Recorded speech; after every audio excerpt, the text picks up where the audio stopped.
Sa video na ito, kukunin natin ang number of completed transactions sa Shopee. Pumunta sa Shopee Seller Center at pumunta sa My Orders. Pagkatapos, hanapin ang completed at i-click ito. Pindutin ang export at ilagay ang week na required para sa report.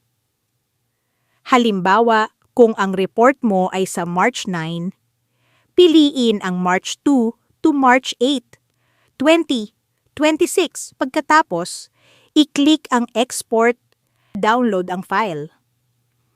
I-open ang file at bilangin ang mga order ID ng bawat order items.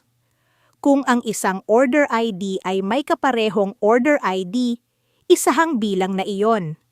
Sa halimbawang ito, meron tayong 17 completed orders.